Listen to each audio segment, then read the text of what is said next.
Picture a very ordinary morning. You are standing in line at the pharmacy, holding your prescription, your wallet resting in your coat pocket just like every other day. The person behind you shuffles forward, looking a little impatient, and you think nothing of it.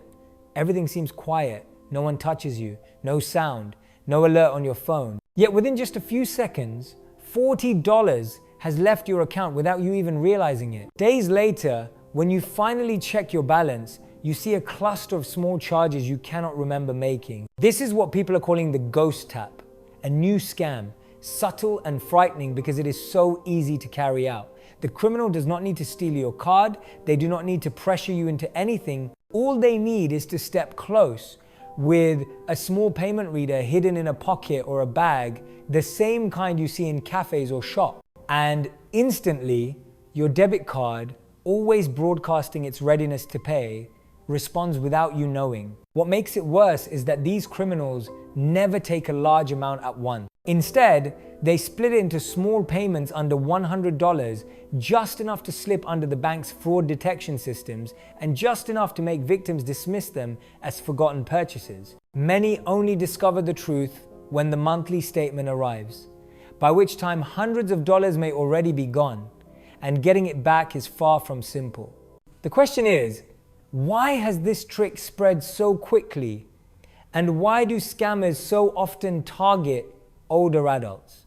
To understand, we need to look at how tap-to-pay technology really works and how our everyday habits make us vulnerable. Once you see it clearly, you may realize that protecting yourself is actually simpler than you think. To understand why Ghost Tap is so dangerous, we need to look at the technology behind it. Today, most debit and credit cards are equipped with a chip called NFC, Near Field Communication. This is the feature that allows you to simply tap or hold your card near a reader at the supermarket, the pharmacy, or the gas station, and the payment is instantly approved without swiping or entering a PIN. It is fast, convenient, and something nearly everyone has become accustomed to. But this very convenience is also the weakness.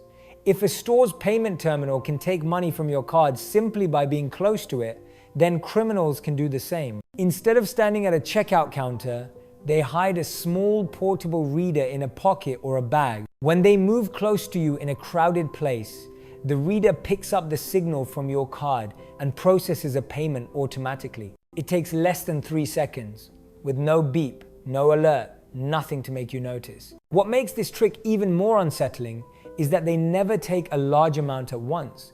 Each transaction might be only $30 to $60, repeated several times throughout the day in different places. Small charges like these often slip under the fraud detection threshold at banks, which makes them difficult to spot.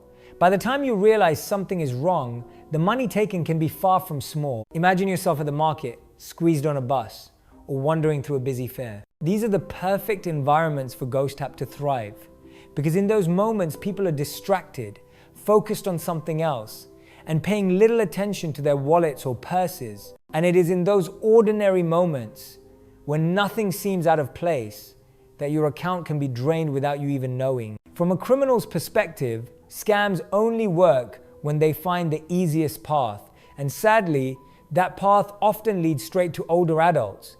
It is not because seniors are careless. In fact, many older people are more mindful of their belongings than younger generations. The reason lies in habit, opportunity, and perception. First is accessibility. Think about the way many older adults carry their wallets or purses. A handbag might rest loosely on the arm.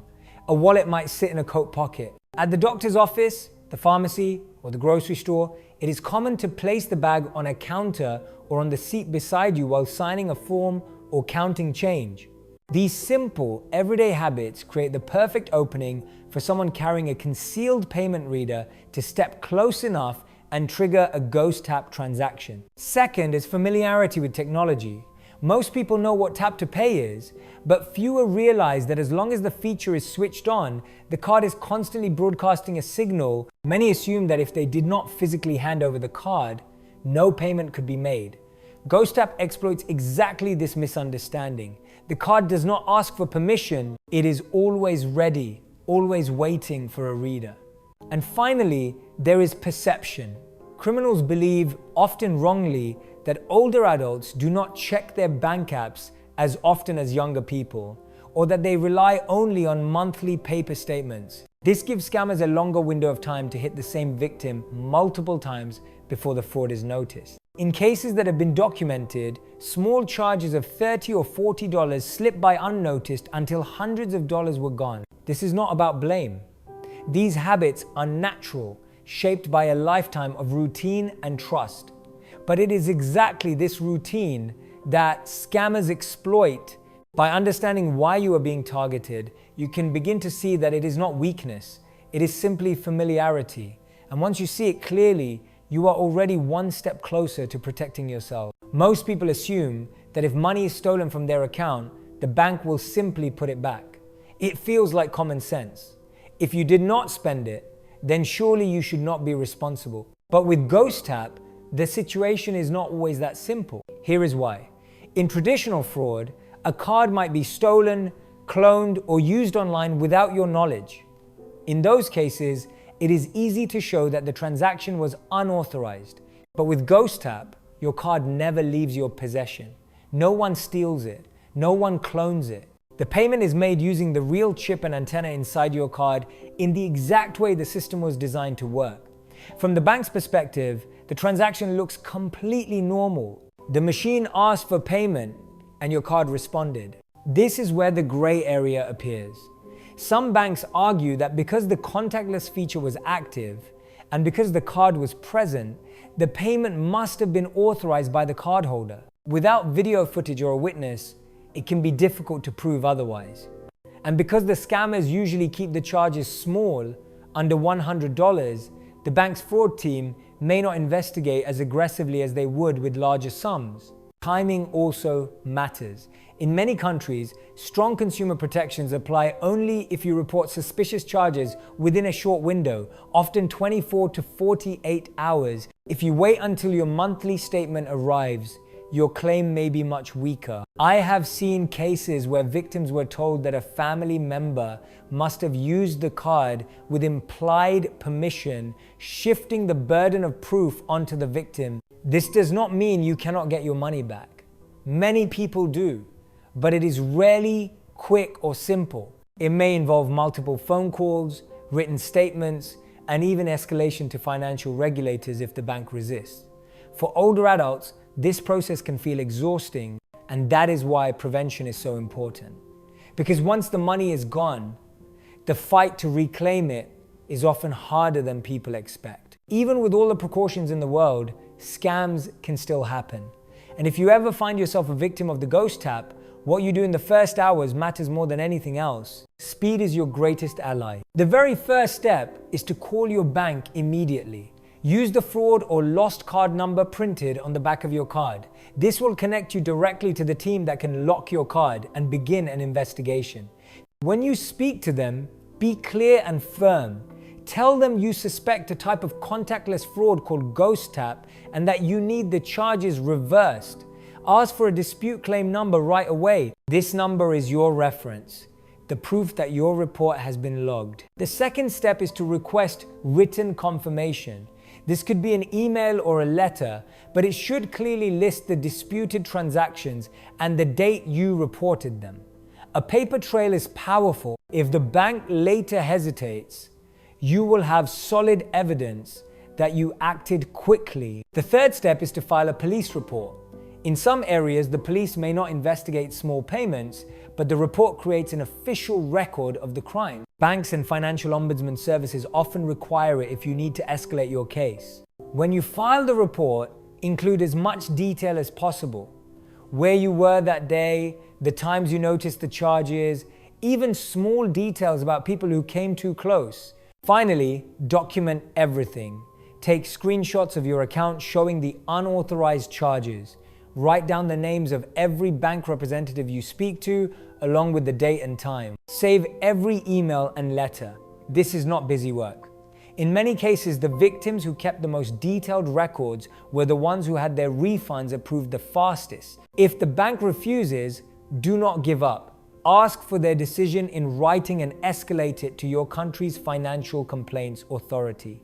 Persistence matters. And remember, once you put the right protections in place, you will be far less likely to ever face the same problem again. The good news is that while Ghost Tap sounds frightening, it is also one of the easiest scams to block if you act today. Criminals rely on two simple conditions: that your tap to pay feature is always on, and that your card is carried in a place easy for them to reach. Break either of these, and you become a far less attractive target. The first line of defense is physical protection. RFID blocking sleeves and wallets are simple, inexpensive, and highly effective. They create a shield around your card that prevents its signal from leaving. Even if a criminal presses a reader against your bag or your pocket, the card will remain silent. These sleeves can be found online, at office supply stores, or even at supermarkets for just a few dollars.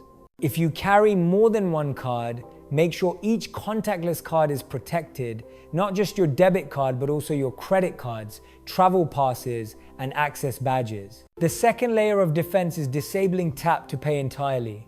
For some people, the convenience is worth the risk. But for many, especially older adults who value peace of mind, turning off the feature is the safest choice. You can often do this right inside your mobile banking app or by calling your bank. Once it is disabled, your card will only work when inserted into a machine and verified with a PIN. Yes, it takes a few extra seconds, but it removes the Ghost Tap threat completely. Third, think about where and how you carry your card. The closer it is to the outer layer of your clothing or bag, the easier it is for someone to get close enough. Choose an inside zip pocket, a deeper compartment, or keep it on the side of your body where people are less likely to brush past. Criminals look for easy, low-risk opportunities. If they sense difficulty, they move on. And finally, build the habit of checking your account every day. It takes less than a minute. Scroll through your recent transactions and question anything unfamiliar, no matter how small. Ghost Tap charges are deliberately kept low to avoid attention. But a $12 or $30 payment you did not make is a red flag. By treating every odd charge seriously, you cut off scammers before they can take. By now you know that Ghost Tap is real, and you know the ways it quietly takes advantage of both technology and habit. But here is the part I want you to carry with you. The 3 most important secrets that will make you nearly invisible to these criminals. Secret number 1, turn off contactless if you do not truly need it. For many people, the convenience of tapping a card saves only a few seconds at the register. Ask yourself, is that worth the risk of losing your hard-earned money? Disabling tap to pay cuts the scam off at the root. Without that signal, there is nothing for a criminal's reader to catch. Secret number 2, use RFID protection for every card that has a chip capable of tapping, not just your debit card. Credit cards, transit passes, even building access cards can be exploited in the same way. A simple sleeve or wallet that costs less than a cup of coffee can protect them all. Think of it as a seatbelt for your wallet. You may not notice it every day, but when danger comes, you will be glad it is there. Secret number 3, never forget the golden window of 72 hours. If something strange appears on your account, act immediately. The sooner you report it, the stronger your rights and protections under consumer law. Wait too long, and banks may argue that you accepted the charges, leaving you to fight uphill. Check your account daily, not because you expect trouble, but because it gives you control. These are small actions, but together they form a shield, far stronger than fear. Criminals look for easy targets. The moment they sense resistance, the moment they realize your cards are shielded, your tap to pay is disabled, and your eyes are on your account, they will move on to someone else. So do not let age or routine make you feel powerless. With a few small choices, you can close the door on Ghost Tap and step forward with confidence. And as you do, share this knowledge. A warning passed from one friend to another could save not just money, but peace of mind. Because in the end, the strongest defense is not just one person being prepared, it is a whole community looking out for each other.